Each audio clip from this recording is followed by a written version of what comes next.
ফার্স্টে হচ্ছে সৌরজগৎ।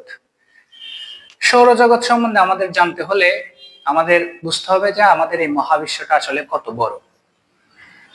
আমরা যে গ্রহে বাস করি এটার নাম হচ্ছে পৃথিবী।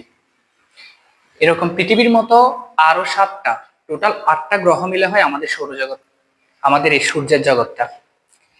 এরকম কোটি কোটি নক্ষত্র অর্থাৎ সূর্য আছে, যাদেরকে কেন্দ্র করে লক্ষ কোটি গ্রহ ঘুরছে। এই তো লক্ষ কোটি গ্রহ নক্ষত্র সবগুলা হচ্ছে একটা গ্যালাক্সির ভিতর, আর আমরা যে গ্যালাক্সি আছি সেই গ্যালাক্সির নাম হচ্ছে মিল্কি ওয়ে গ্যালাক্সি। এরকম কোটি কোটি গ্যালাক্সি মিলে হয় আমাদের এই মহাবিশ্ব ইউনিভার্স।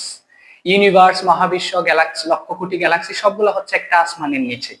জোয়ার ভাটাটা ডিপেন্ড করে চন্দ্রের আকর্ষণের উপর। পৃথিবীতে যে পানিগুলা আছে, জোয়ার ভাটা মানে হচ্ছে পানির জোয়ার অথবা পানি কমে যাওয়া তথা ভাটা। তাহলে এটা পৃথিবী, এটা চাঁদ। চাঁদ যেদিকে ঘুরবে পৃথিবীর পানিগুলা আকর্ষিত হয়ে ওর দিকে একটু হেলে পড়বে, আর একটু ওর দিকে হেলে পড়া মানে পানির জোয়ারটা বেড়ে যাওয়া। এখানে একটা কিন্তু আছে, সেটা হচ্ছে এটা পৃথিবী, হ্যাঁ এটা চাঁদ।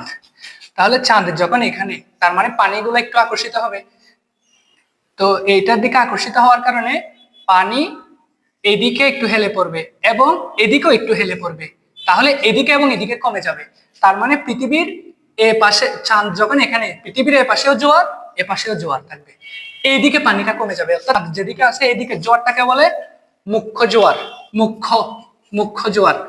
আর অপোজিটেরটাকে বলা হয় গৌণ জোয়ার, গৌণ। হ্যাঁ, আর এখানে ভাটা।